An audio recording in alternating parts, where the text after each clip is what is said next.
Oke, selamat pagi semua. Suara saya jelas ya? Halo? Pagi Pak, sudah jelas Oh, Pak, Alhamdulillah Pak, aman. oke, Alhamdulillah. Assalamualaikum warahmatullahi wabarakatuh. Masih semangat ya semua ya.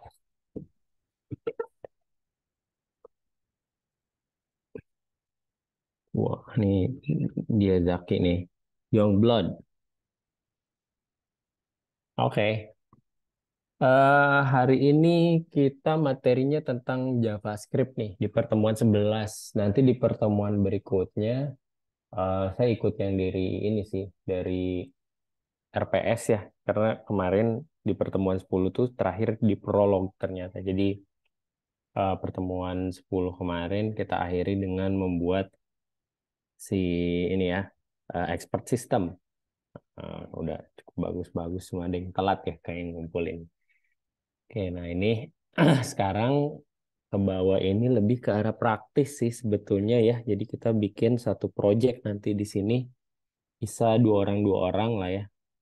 Nanti kalian bikin satu project, kita akan buat untuk tugas besar nantinya. Jadi di project itu kalian tag team gitu. Setiap minggu nanti kita akan progres gitu. Misalnya kelompok 1, 2, 3. Nanti dia akan mempresentasikan ide, mempresentasikan progres gitu ya. Sampai nanti rencana deployment-nya seperti apa gitu. Nah ini bentuknya sih semacam simple apps ya. Jadi aplikasi yang simple aja kita akan buat yang tentunya kita akan coba untuk ada decision making-nya seperti yang kita lakukan di pemrograman semantik sebelumnya di prolog gitu ya. Kita misalkan input sesuatu nanti akan keluar rekomendasi atau apa, tapi bentuknya nanti dalam sebuah app gitu. Kalau kemarin kan di prolog ya. Ini kita bentuk dalam sebuah app. Nanti teknologinya kalian bisa tentukan sendiri. Misalnya mau pakai full stack, oke. Mau pakai front end back end lebih bagus lagi. Misalkan front end-nya kalian mau pakai JS, back end-nya misalnya mau pakai web service, bagus kayak gitu. Atau dari web service yang ada kita bisa gunakan, kita bisa nanti eh, apa namanya implementasikan gitu, tambahkan bisa juga. Tuh, jadi intinya nanti mungkin nih 11, 12 mulai dari pertemuan 13 ya sampai akhir kita akan bahas itu. Jadi nanti project di akhirnya untuk UASnya akan ada kalian untuk apa hosting ya, minimal di hosting. Cuma saya nggak tahu nih skemanya gimana untuk hosting. Kita bisa cari yang free gitu ya atau kita mau pakai yang layanan hosting yang ada. Saya belum tahu nih dari yang sebelumnya kriteria hostingnya seperti apa. Cuma nanti kita coba cari aja yang free lah ya minimal supaya kalian bisa eh, hosting di satu website kita. Jadi kita bisa lihat dari secara web gitu. Kita bisa coba. Tuh. Nanti di akhir ada tugas sih untuk pertemuan berikutnya. Nah, nanti kita diskusi tugas itu di pertemuan berikutnya. Oke. JavaScript di sini udah ada yang pakai, udah ada yang pernah coba pakai JavaScript. Ada yang tahu atau JavaScript seperti apa sih JavaScript gitu? Saat udah pernah pakai JavaScript.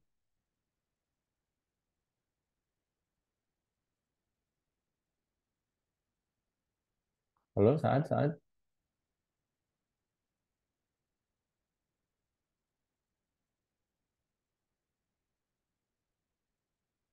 nggak ada ya.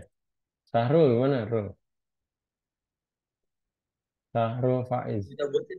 Hadir Pak, Ya, udah pernah coba pakai JavaScript atau tahu lah, sekedar tahu gitu JavaScript seperti apa Mas sih? Dirhen Pak. Sudah Pak, Alhamdulillah Pak. Udah pakai untuk apa biasanya? Biasanya untuk website sih Pak. Oh, website. Berarti udah ada pengalaman buat website lah ya. Iya, Alhamdulillah Pak. Oke, aman ya. Oke, kayak apa JavaScript itu? JavaScript itu lebih ke apa ya? Dia lebih ke bahasa pemrograman. Mm-mm. Untuk kalau misalnya yang saya tahu Pak ya Ya. di website Mm-mm. HTML, CSS, JavaScript, jadi kayak strukturnya tuh HTML tuh kerangkanya, Mm-mm. CSS itu buat tampilannya, kalau Mm-mm. JavaScript itu buat lebih interaktif gitu Pak. Oke, jadi lebih interaktif ya. Oke, thank Iya you, Pak. Syahrul. Yang lain gimana? Ada yang mau mengungkapkan pendapat? Yazid, udah pernah pakai JavaScript, Zid? Kenapa? Halo Yazid? Yazid Safik Irsyad. Halo, halo. Yazid? Adi nih mau ngobrol ngomong Iya, nih Pak. kayaknya. Apa? Ya. Gimana Kan Pak? Gimana Yazid? Javas. Udah pernah pakai JavaScript? Eh, Pernah pakai sih Pak, cuma emang belum belum nggak mempelajarinya secara dalam aja sih Pak. Cuma kayak dasar-dasarnya aja kayak misal waktu itu kan ada tugas buat web gitu, terus Mm-mm. masukin JavaScript-nya cuma kayak buat alt-altnya doang gitu Pak. Oh, oke, baru sedikit ya. Ya. Iya Pak. Oke, Hadi gimana Hadi? Ini saya belum pernah coba sih, Pak. Cuma baca-baca doang. Oh, belum Jadi, pernah coba ya. iya, jadi TensorFlow JS, Pak. Jadi, Oke, ya nah. machine learning eh, apa buat modelnya di Python, tapi format modelnya itu jadi JS. Jadi di deploy ke web bisa. Ya, betul. Ya, jadi ya TensorFlow sekarang udah bisa pakai JS ya. Jadi kita bisa langsung pakai. Tapi kayaknya frameworknya Node deh, Node.js bukan JavaScript secara keseluruhan ya. Tapi bisa dipakai.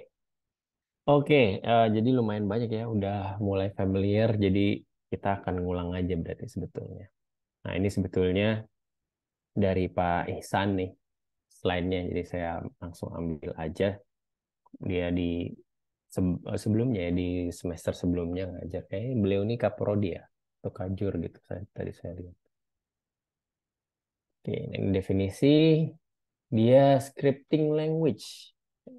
Dasarkan pada objek yang problemnya memakai untuk mengendalikan banyak aspek. Ya, tadi yang Yazid atau Sahrul yang bilang ya. Sahrul ya, interaksi pakai pada suatu dokumen HTML. Jadi interaktif. Karena objek tersebut dapat berupa suatu dokumen, URL, Windows, frame form, button, atau item lain yang semuanya itu mempunyai properti yang saling berhubungan dengannya. Dan masing-masing memiliki nama, lokasi, warna, nilai, dan atribut. Jadi memang si JavaScript ini dia scripting language yang tadi memanfaatkan kerangkanya atau dia di dalam kontainer HTML. Nah, di HTML itu ada objek-objek kan ya. Oh, sorry ya, nggak masuk ya. Oke, sebentar. Sorry, saya lupa buat di share screen ternyata.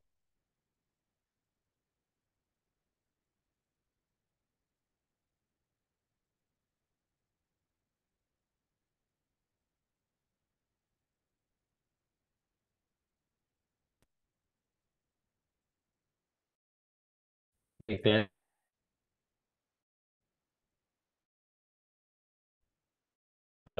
share screen lihat nggak? Sudah Pak, sudah terlihat. Oke, ini Jeff, dia ada objek dalam satu dokumen, objeknya bisa macam-macam. Nah, biasanya ini tag ya, tag HTML. Misalnya kita punya image, IMG, terus tag A untuk URL, ref gitu. Atau kita bisa masukin ID dari satu apa.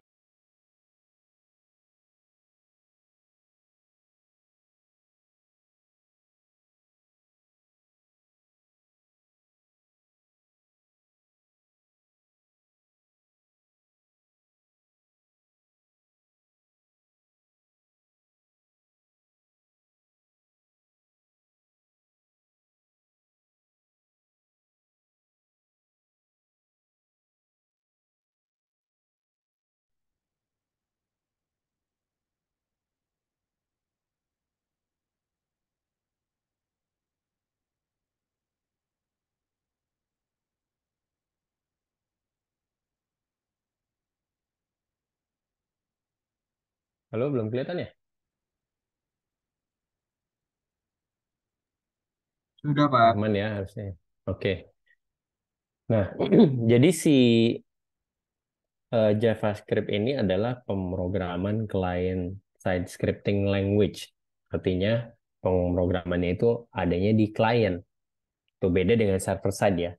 Server side semua pemrosesannya itu ada di server. Contoh server side misalkan yang banyak digunakan bahasa programnya sekarang server side. Yang misalkan PHP, terus apa lagi Python, terus Golang, terus Scala, misalkan Java, nah itu server side. Semua proses ada di server. Beda dengan JavaScript, Node.js, terus apalagi mungkin yang pakai framework Angular, terus Vue.js. Nah, itu ada di client, yang mana ada di web browser gitu. Kalau text editor macam-macam ya kalian bisa gunakan. Saya sih pakainya sekarang VS Code ya. VS Code untuk Python dan programan lain. Kalau Java sih masih dedicated di IntelliJ IDE. Kalau saya itu. Nah, tapi kita bisa misalnya pakai VS Code gitu ya semuanya atau Sublime juga boleh. Nah, kalau JavaScript dia berjalannya di browser sama sebetulnya seperti kita menjalankan si server side. Cuma nanti dia akan pakai semua hal yang ada di browser. Misalkan ya, nah, kita lihat di sini. Kalau kita lihat di inspect elemen, ini kita bisa jalankan di konsol. Konsol, sorry ini keyboardnya mati.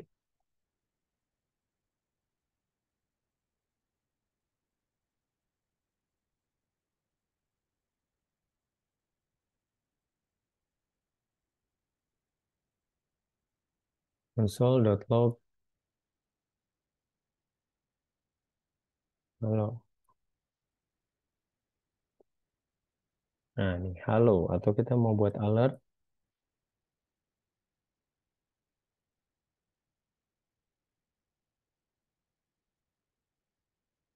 Nah, ini.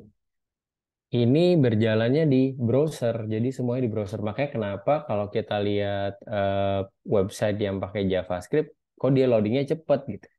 Karena semuanya akan di-load ke si browser. Jadi kalau misalnya saya buka LinkedIn ya, misalkan,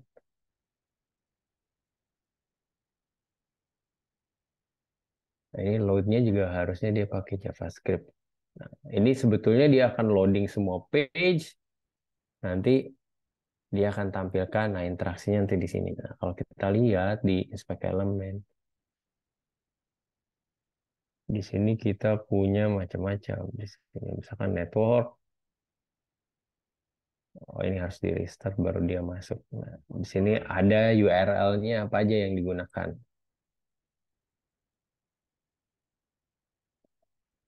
Atau kita di sini tuh service apa aja sih yang mereka gunakan gitu. Kita bisa lihat di sini.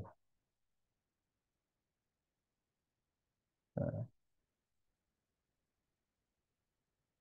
ini ya semuanya. Ada notification, ada kontak, saya banyak. Ini sebetulnya dia nanti akan load dulu semuanya.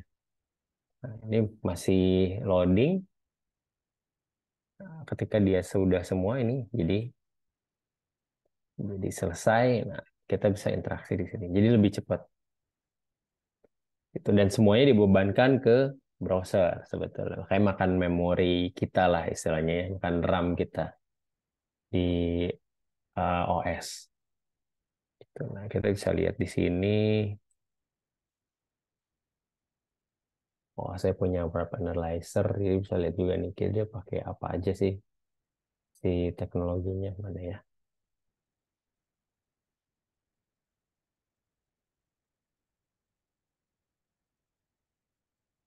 Oke. Nah, oh dia pakai Ember JS, nah, pakai JS ya. Ini banyak sih Joel JS. Marco, Core JS, JavaScript library-nya, Web Vitals, JS, Java, ada juga pakai Java. Nah ini kalau kamu mau pakai nih cara aja web Applyizer. Jadi kalian bisa tahu kira-kira websitenya bikinnya pakai apa sih gitu.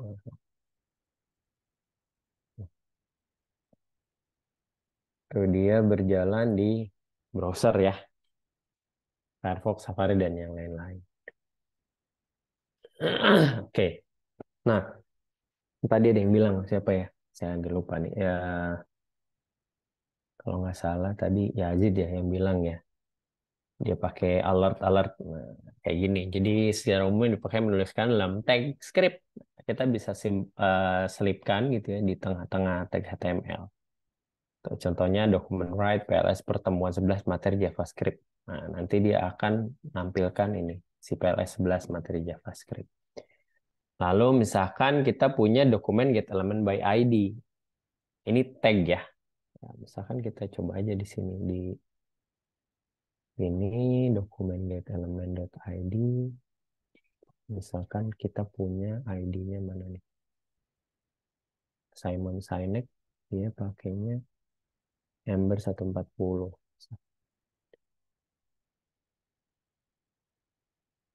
Dokumen dot element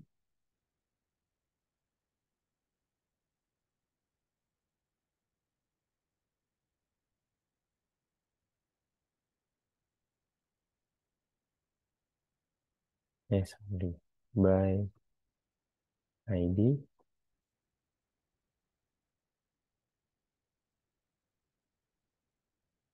nomor 140.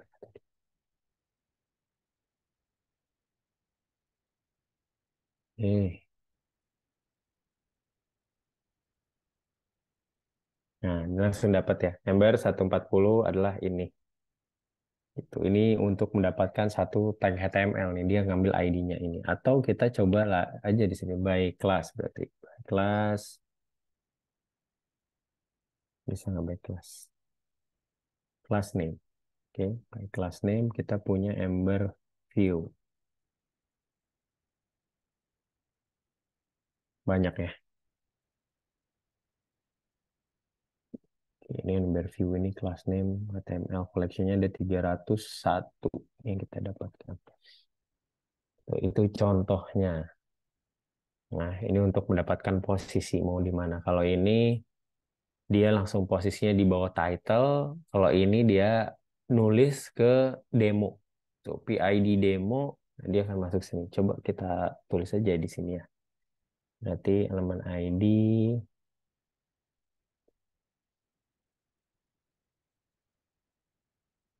Oke, dot inner. Nggak tahu masih bisa nggak. Dot inner HTML.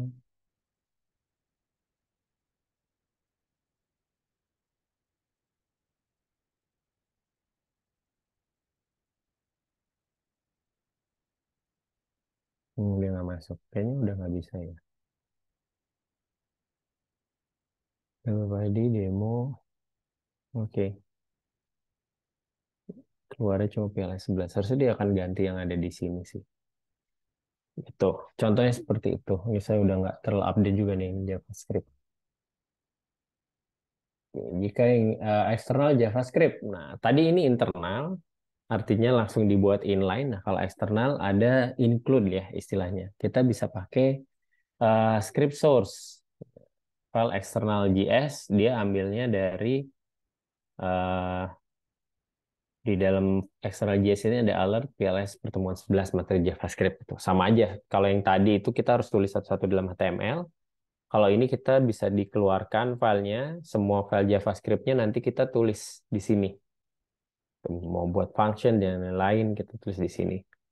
Gitu. Nanti setelah itu bisa dipanggil di dalam si tag HTML-nya. Nah, satu lagi ada atribut event, digunakan untuk memanggil fungsi pada event tertentu. Misalnya ketika suatu elemen diklik, maka jalankan fungsi JavaScript. Nah, ada namanya onClick. Terus kalau nggak salah on focus, on hover gitu ya. Nah, onClick alert PLS 11 materi JavaScript. Jadi ketika diklik, dia nanti akan keluar nih hasilnya. Sebenarnya kalian bisa coba sih. Saya lupa namanya apa ya. Eh, buat coba secara langsung. Jadi kalian bisa langsung coba tanpa harus install. Aduh, ada di Mac saya lupa apa ya. Try programming language nilai.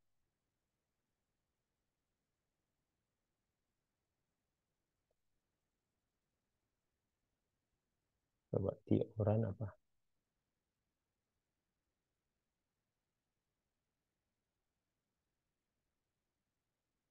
Sebentar, saya coba cek dulu. Di handphone kayaknya ada.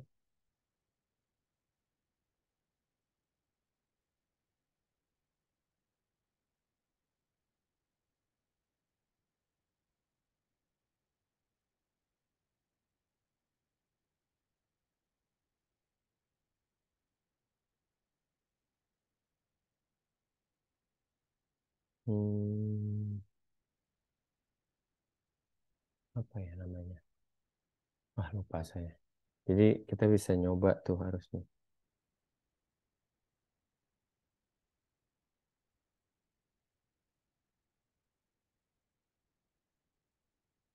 Hanya ada sebentar. Ini namanya apa ya?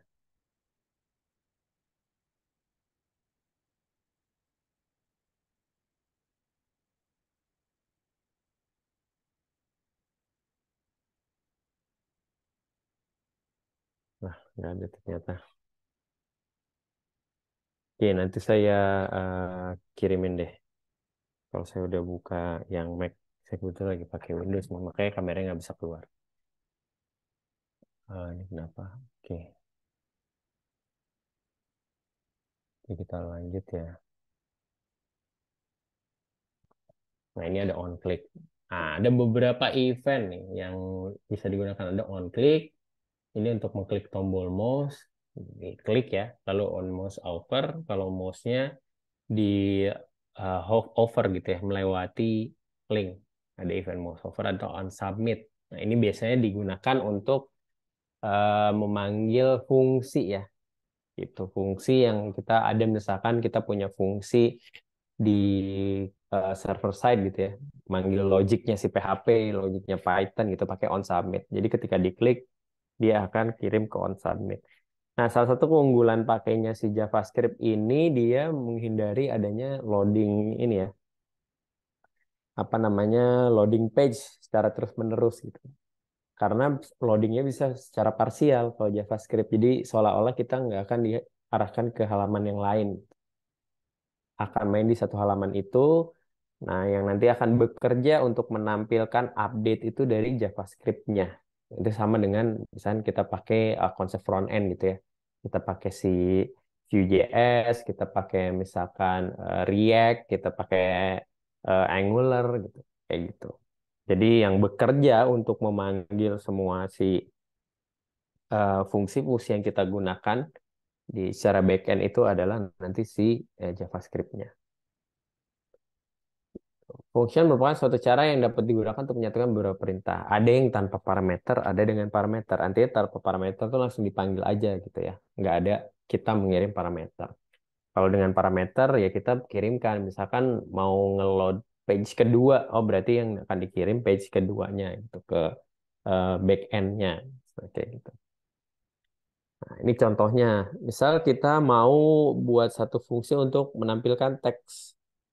Nah, di sini ada dokumen write, contoh fungsi menggunakan JavaScript tanpa parameter, BR, ini new line ya, kalau ada yang belum tahu. Jadi ini beberapa tag HTML, BR itu untuk dia akan enter ke bawah. Gitu. Nah, untuk memanggilnya kita cukup panggil aja pakai ini, menampilkan teks gitu. Nanti teksnya akan keluar. Lalu selanjutnya kita gunakan dengan fungsi parameter. Kita bisa masukkan parameter. Sama sih sebetulnya dengan fungsi-fungsi yang misalnya kalian buat gitu ya. Misalnya yang di Python, ada PHP. Nah, ini parameternya nanti langsung diinputkan gitu, ketika fungsinya itu akan dipanggil. Gitu. Jadi sini penjumlahan 10,5. Gitu. Jadi, ya, dengan fungsinya resource-nya X plus Y. Jadi 15. Nah, untuk variabel, sebuah variabel sifatnya optional, artinya boleh mendeklarasikan atau tidak. Oke, nah misalkan nama Aditya Aditya Duta X 2002 Y NIP-nya segini gitu ya. Untuk mendeklarasikan secara eksplisit bisa ditulis variabel dengan kata kunci var. Kita bisa langsung kayak gini atau pakai var. Nah, ada lagi kalau di JavaScript kita punya Node.js ya, misalnya ada const untuk konstan. Lalu ada var, ada variabel, ada let. Nah, beda lagi ya. ada LED tuh. Tapi pada intinya mirip-mirip. Untuk tipe data JavaScript itu tidak secara eksplisit.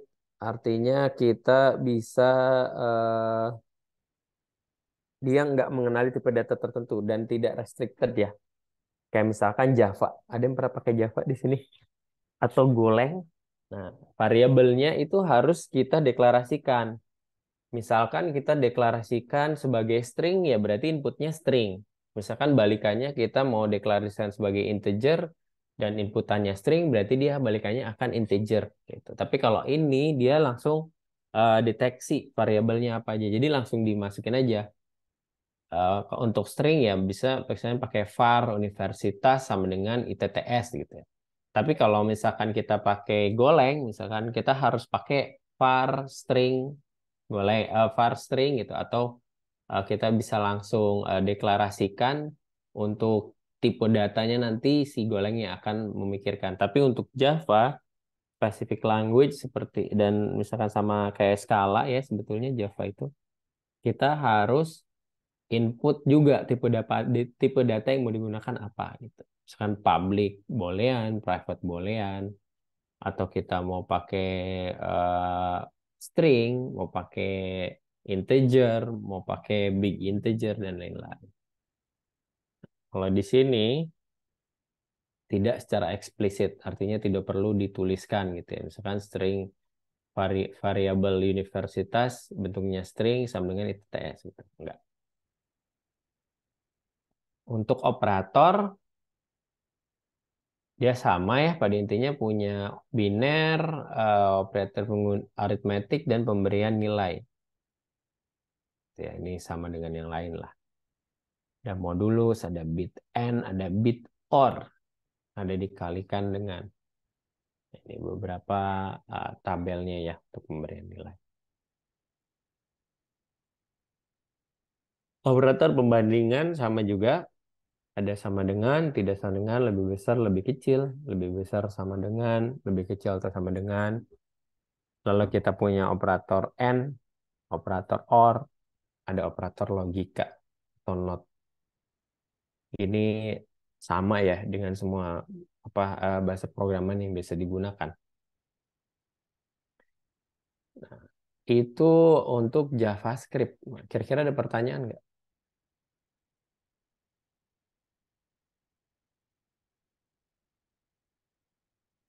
Ini saya pikir kalau kalian sudah eh, familiar ya.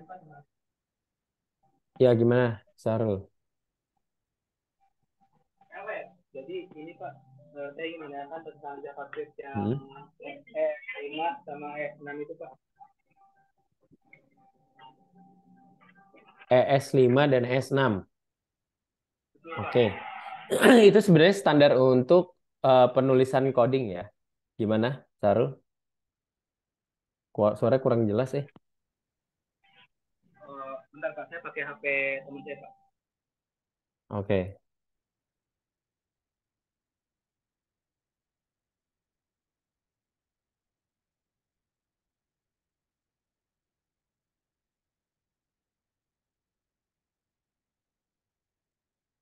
Gimana, Zid?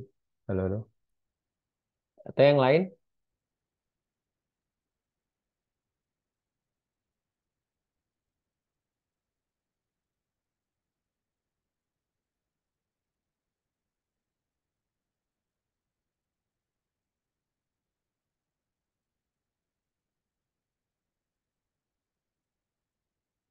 Kita lihat comparisonnya ya.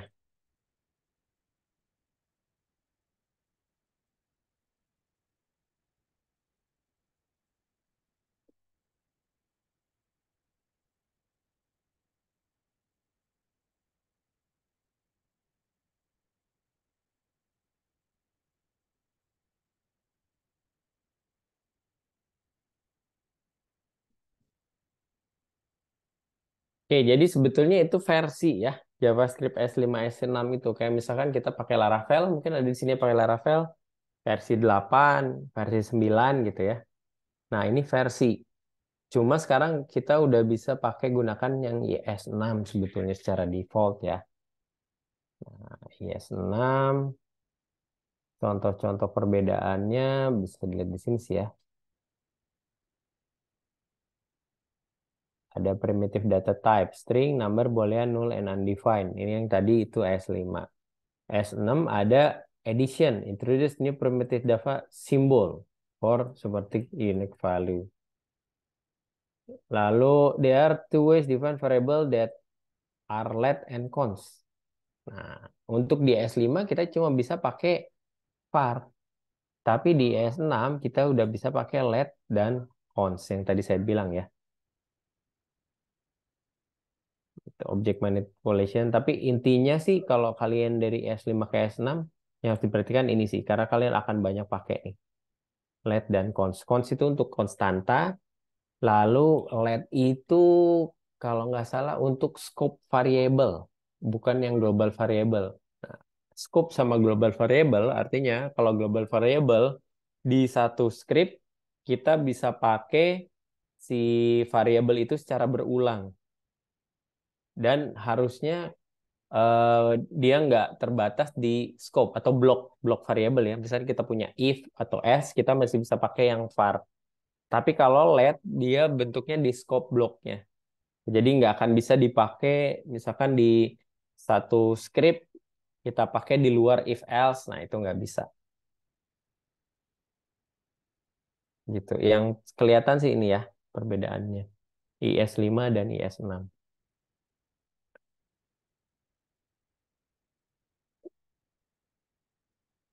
Nah, ini bisa kita lihat juga di sini. Ini di Medium bagus-bagus artikelnya. Kalau kalian cari, saya sih prefernya di Medium ya. Kita lihat. Harusnya di sini ada ininya, contoh-contohnya. Nah, ini.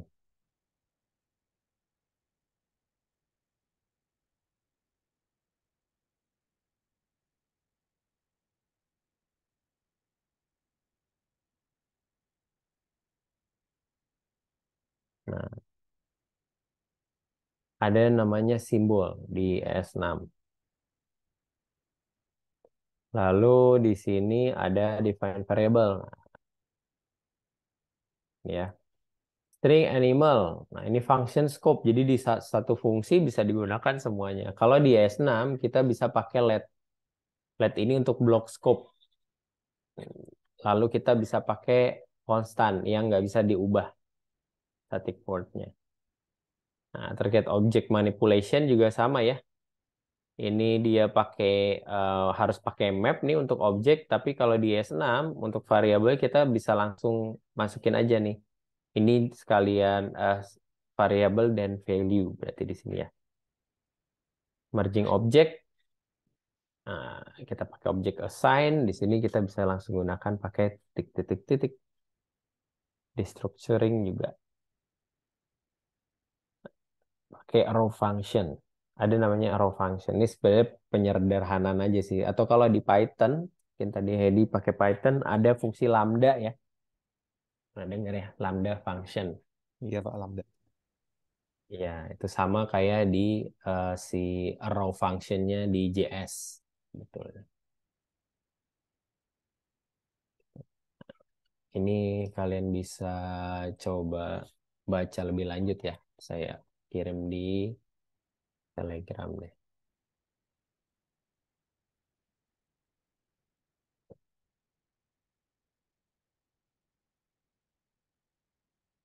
Sebentar. Hmm.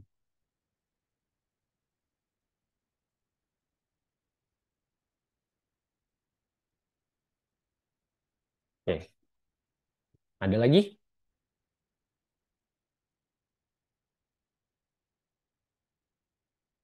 Oke, kalau nggak ada, saya lanjut ya. Cukup Pak. Oh, cukup. Oke. Nah, ada satu framework ya. Dulu sebelum ada front end sih jQuery ini masih bisa dipakai. Tapi kalau kalian misalkan mau pakai apa namanya full stack programming, Nah, better pakai si jQuery sih. Walaupun misalkan si React pun sebetulnya bisa dipakai sebagai bagian dari sebuah framework JavaScript gitu ya. Kita nggak pakai React secara keseluruhan, tapi kita mau pakai manipulasi objeknya pakai React gitu. Itu bisa juga. Nah, kalau ini jQuery dia pure library JavaScript. Mempercepat artinya banyak tag-tag yang tadinya harus secara panjang, fungsi-fungsi secara panjang tadi ya, misalkan kita mau dapatkan apa satu ID dari sebuah elemen HTML kan kita harus pakai dokumen get element by ID. Nah, ini nggak bisa dipendek lagi. Selain itu juga banyak fungsi-fungsi yang nanti kita bisa gunakan gitu secara langsung gitu ya, nggak usah pakai fungsi yang ada dari JS-nya gitu. Kalau biasanya fungsi dari JS itu panjang gitu ya. Kayak misalkan kita pakai PHP plain dengan PHP yang framework itu kerasa bedanya kan ya. Jadi lebih cepat itu pengembangan. Dan learning curve-nya artinya proses pembelajaran kita menggunakan JavaScript pakai jQuery lebih cepat dibanding menggunakan framework JS yang ada. Misalkan untuk front end kalian mau belajar Angular, belajar si apa namanya? Belajar React, belajar Vue.js itu banyak yang harus kalian pelajari. Kalian harus tahu routingnya, kalian harus tahu apa deklarasi variabelnya, kalian harus tahu top down levelnya dan yang lain-lain. Paradigmanya berubah jadinya. Karena si front end itu memang beda gitu. Kita nggak cuma pakai HTML tapi lebih pakai di JS-nya. Kenapa? Go. Gimana, Rohman?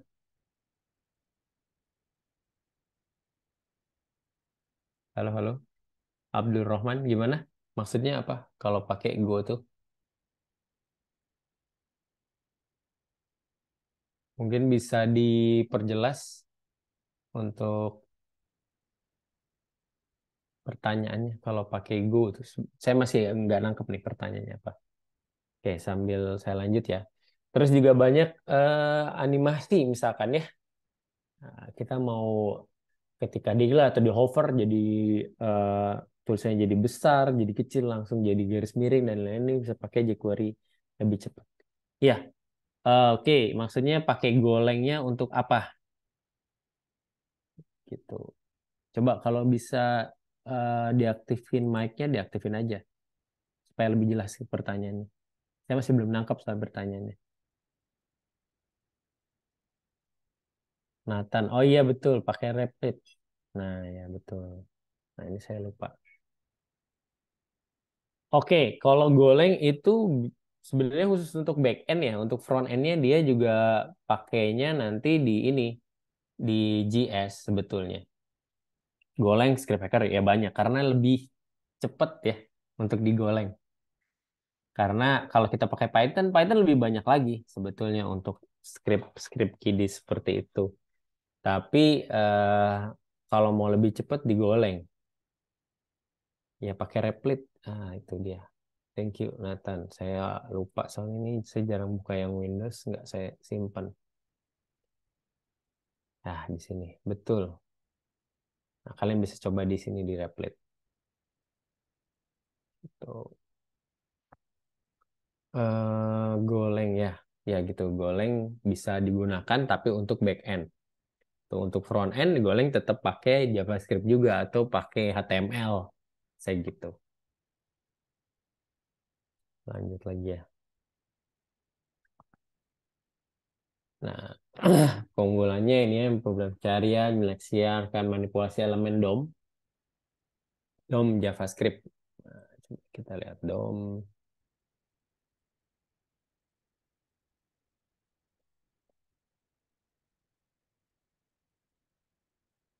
Dokumen objek model. Nah, ini tag-tag yang ada di HTML ya. Three objects. Nah, ini kalau kita lihat ya, dokumen ada root elemennya HTML, ada head, ada body, di bawah head ini ada title, ada text. Nah, ini yang akan dimanipulasi sebetulnya ini di JavaScript-nya. Ya, nah, kita lihat di sini nih, dynamic object bisa ngapain aja sih? Dia bisa mengubah semua HTML elemen, kita bisa mengubah HTML atribut, bisa mengubah CSS, bisa menghapus, bisa nambah, bisa kasih event, bisa kasih new event gitu ya. React to existing HTML event, atau kita bisa bahkan menambah eventnya. Itu untuk Tidong. Melakukan tugas dan pendefinisian fungsi event callback yang dapat dilakukan dengan mudah. Nah, jadi lebih cepat karena strukturnya udah ada, kita bisa tinggal gunakan. Dan jQuery, dan itu banyak ya, contoh-contohnya banyak. Jadi kita mau coba misalkan jQuery untuk animation. Nah, biasanya untuk JavaScript kan seneng animasi-animasi gitu ya. Nah, jQuery effect. Oke, nah ini ada animate. Ada namanya juga jQuery UI. Nah, ini bisa digunakan. Dan dia cukup kecil ya. Untuk simplify jQuery-nya cuma berapa kilobyte gitu. Kita bisa gunakan ini. Pakai $. Kalau tadi pakai HTML, kita harus pakai, pakai JavaScript, kita pakai itu. Dokumen get element. Nah, di Ajax-nya di sini juga sudah di handle untuk Ajax-nya. Gitu. Jadi untuk sinkronus, asinkronus event kita bisa langsung pakai nih Ajax-nya. Atau mau animation pakai effect. Nah, kita buat kayak gini bisa langsung digunakan. Dan caranya cepat. View source. Nah, dia cuma tinggal gunakan ini aja. Button on click function. Kalau tadi kan kita harus pakai di sini ya. Ini namanya button, button kelasnya. Kalau kita lihat di sini kelas button ini. Kalau tadi kita harus pakai event. Kalau pakai JavaScript di sini misalkan on submit, on click gitu. Baru dilarikan ke sini. Tapi kalau pakai JavaScript, pakai jQuery, cukup kita deklarasi ini aja. Nah, si function di jQuery-nya dia akan secara otomatis akan dapatkan ID yang ada di sini. Button. Nah, coba kita ke replik mungkin ya. Buat coba.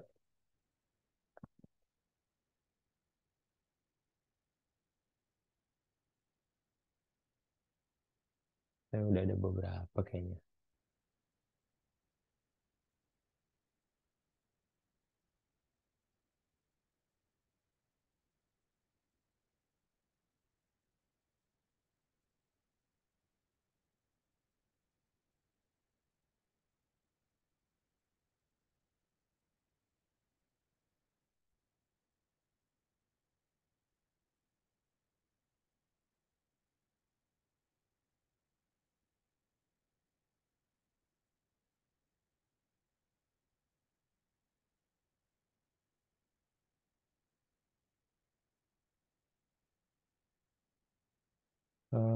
JavaScript, HTML ya.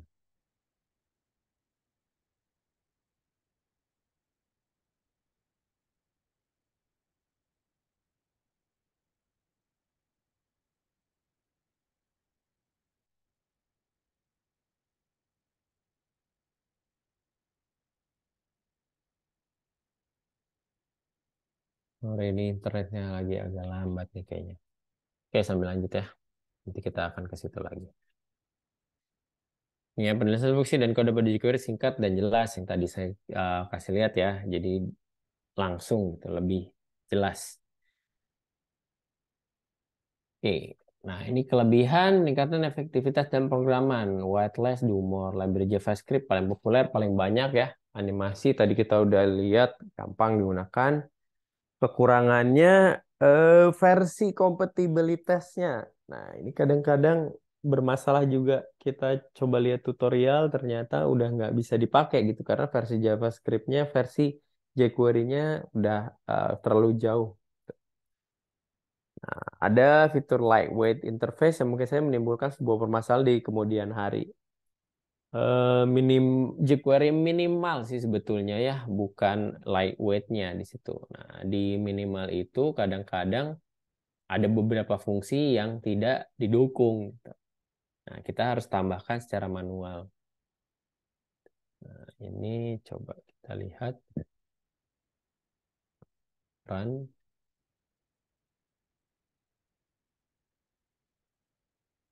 Oke, run effect sama persis ya, sama yang tadi. Oh, ya ini pakai ini aja. Nih misalnya timeoutnya kita tambahin jadi 20.000.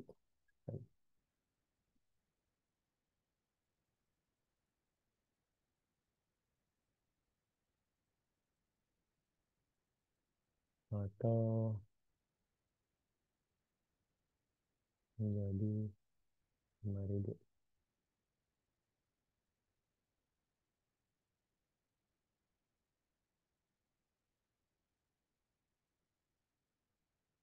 Oke, gitu ya. Contohnya kayak gitu. Ya kalian bisa main-main nanti di Replit ini. Jadi nggak perlu nginstal di laptop. Gitu ya, kalian bisa coba. Oke. Nah, untuk yang minimal kita bisa lihat ya di sini, misalnya mana jQuery. Kalau kita download atau nah ini lightweight 30 kilobyte minified and gzip gitu. Jadi kecil banget cuma 30 kilobyte. Nah, ini kalau kita tracing ini susah nih. Kira-kira mana ada yang error gitu atau ada kelas yang kurang. Nah, ini susah karena dia kalau kalian lihat source-nya nanti dia cuma akan ada satu baris nih, tapi sampai ujung. Gitu. Jadi susah untuk si problem solvingnya kalau ada permasalahan. Ini JavaScript dan jQuery. Language cross browser, permasalahannya ada di cross browser compatibility. Kita tahu ya si browser itu ada banyak ya, bukan cuma yang populer, yang non populer juga banyak juga. Misalkan di Linux banyak beberapa browser atau Vivaldi, mungkin kalian pernah ada yang pakai Vivaldi. Ada Arc browser. Nah, saya pakai Arc browser yang untuk di Mac itu lumayan baru tapi masih Chromium base juga.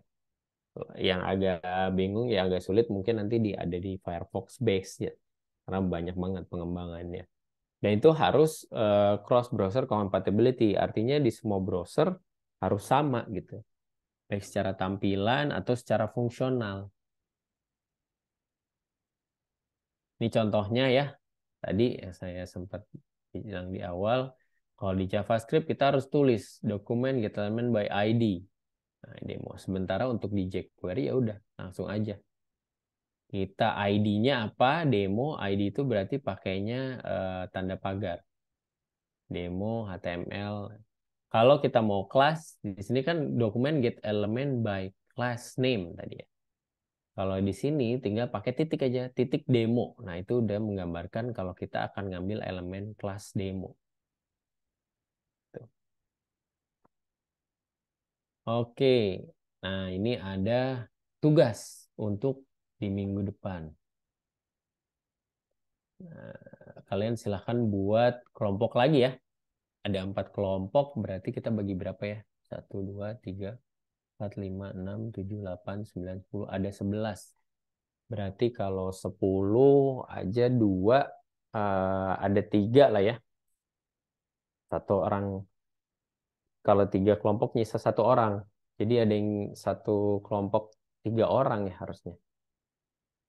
Ya, ada dua kelompok ya. Kalau ini berarti kan 2, 2, 2, 8, ada 4, ya ada satu kelompok yang 3 orang. Nah, nanti kalian tentukan kelompok 1, 2, 3, dan 4. Mungkin saya akan coba buat di sini ya. Bisa saling pilih aja nih nanti. Kira-kira kalian mau yang mana? Kita lihat ya. Saya buat di OneDrive deh.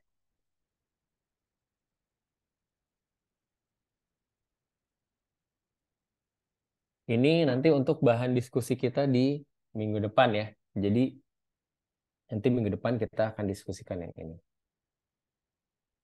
Ini OneDrive-nya siapa? Oke, punya saya. Synchronize.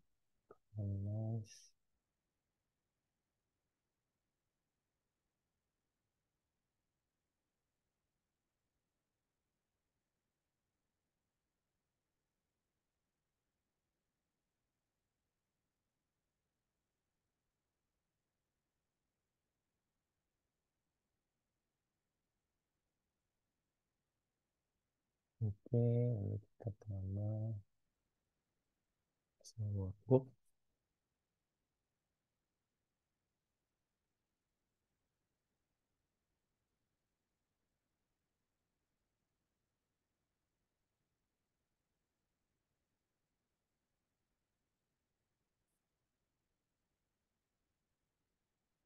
Ini agak lama nih. Sambil ini ada pertanyaan nggak? Sambil saya siapkan linknya. Oh, kok nggak bisa?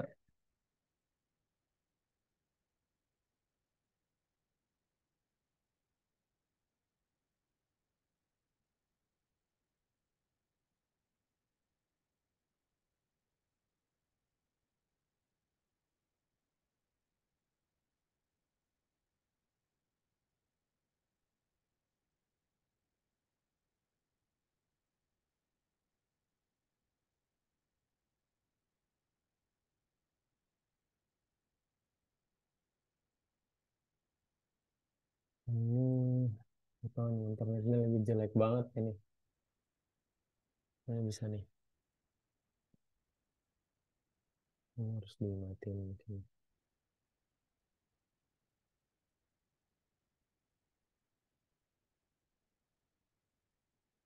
Oke, ini berarti daftar untuk week 12.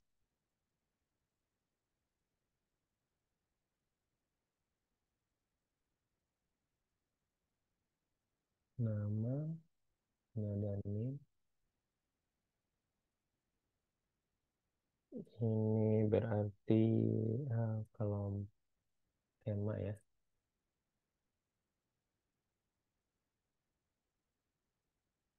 Nanti kalian buat gini aja ya, nama satu, nama satu, nama dua, tuh. Terus kalian di sini juga buat name-nya, name satu, name dua.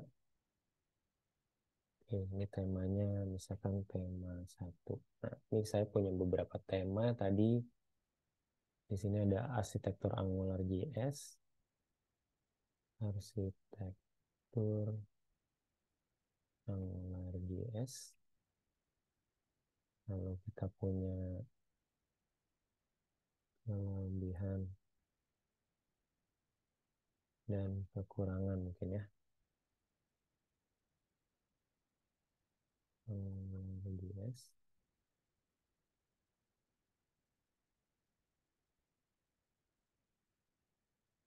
Lalu ada direktif dasar. Lalu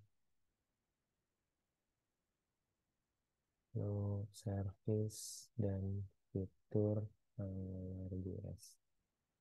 Oh, kayaknya ini terlalu padat ya. Jadi mungkin ini saya akan buat ini aja nih. Karena framework JS sekarang udah banyak ya. Jadi untuk tema satu, kalian misalkan untuk Angular JS, tema 2 untuk Vue.js, tema 3 untuk sorry tadi kok saya lupa React. Oke, tema 4 kalian bisa pakai misalkan apa lagi ya yang biasa tadi Ember. Satu lagi deh ya, ini kan ada 10 ya. 1, 2, 3, 4, 5, 6, 7, 8, 9. Oh, 11. Oke, berarti satu kelompok ada yang 3 orang. Yang 3 orang Nanti saya pikirkan. Ini berarti yang harus ada di laporan dan presentasi, kelebihan dan kekurangan, arsitektur, lalu ada reaktif dasar, dan service dan fiturnya. Nah, ini harus ada di laporan dan presentasi. Nanti kalian masing-masing presentasi maksimal 5 menit aja. Di minggu depan, ini kita punya 4. Saya lupa apa lagi ya yang untuk populer. Coba sambil cari populer.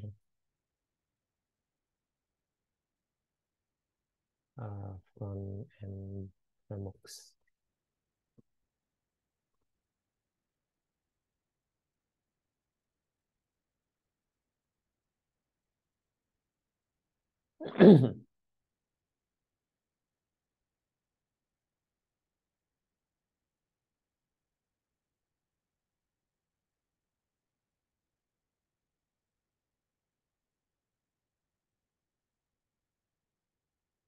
Oke, React, Angular, Vue, case filter, boleh. Sambil kita lihat juga nanti filter itu seperti apa. Yes. 1, 2, 1, 2, 3, 4. Oke, ada 5. Ya, ini yang harus kalian ada di laporan dan presentasi. Untuk presentasi maksimal 5 menit. Ya, dibuat presentasinya. Jadi satu kelompok ada yang 2, ada satu kelompok yang ada yang 3 orang. Nah, kalian tentukan aja di situ. Saya rename dulu untuk week 12. Ini saya share link.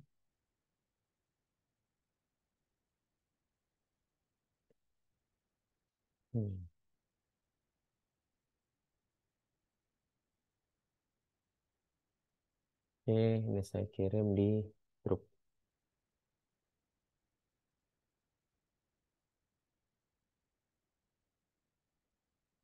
Oke ya. Ada pertanyaan nggak? Ada Pak. Ya, gimana? Untuk bentuk laporannya seperti apa Pak? Apa bentuk PPT-nya aja? Laporannya untuk ini aja sih. Nanti kayak biasa aja kalian buat format laporan biasa, terus nanti kalian buat PPT-nya. Itu Oh, format baik, Pak. laporan yang biasa tugas aja. Kalau Oke, di Pak. PPT kan nggak semuanya ditampilkan kan, nanti detailnya itu ada di laporan. Oke, baik, Pak. Gitu. Oke, ada lagi?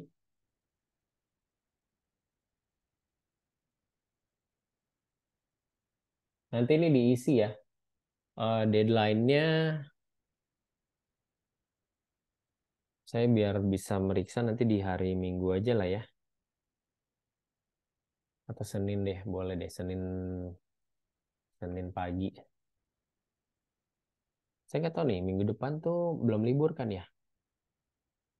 Kita Idul Adha tanggal berapa ya? Tanggal 29, Pak, kalau pemerintah. Pemerintah 29 ya. Soalnya ada, Iya, berarti harusnya sih nggak Muhammadiyah libur ya. 28.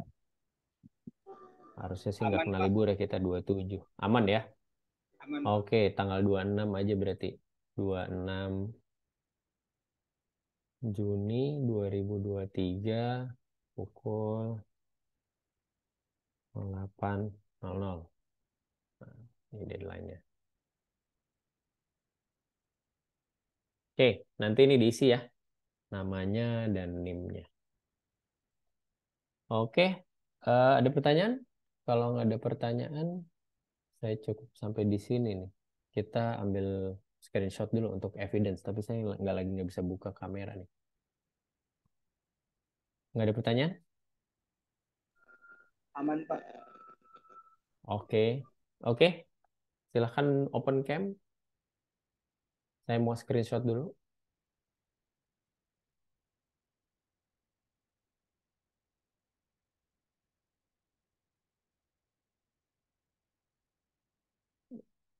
Yuk, saya tunggu yang lain. Sebentar Pak, news apa ambil webcam dulu. Oke, Laptopnya nggak ada diisi ya. webcam. Jadi laptop saya juga rusak nih webcamnya. Gue lagi buka ini sih, dibuka Windows.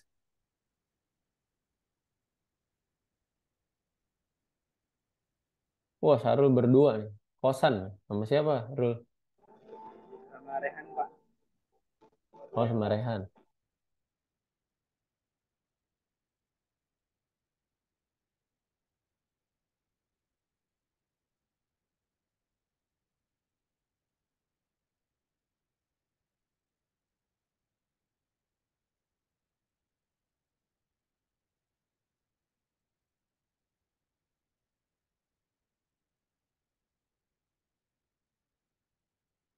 Oke, saya ambil foto ya.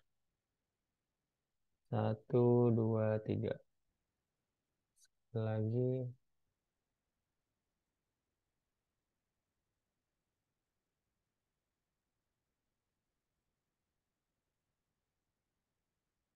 1, 2, 3. Oke, saya rasa cukup ya perkuliahan kita hari ini. Kalau kita ketemu lagi minggu depan, jangan lupa diisi untuk daftar kelompok week 12-nya paling lambat ya sebelum hari Senin ya harusnya ya kalian udah harus isi ini supaya saya bisa tahu kelompoknya siapa aja. Terima kasih semua. Selamat pagi. Assalamualaikum warahmatullahi wabarakatuh. Waalaikumsalam. Terima kasih banyak Pak. Waalaikumsalam. Terima kasih banyak Pak. Ya, sama-sama.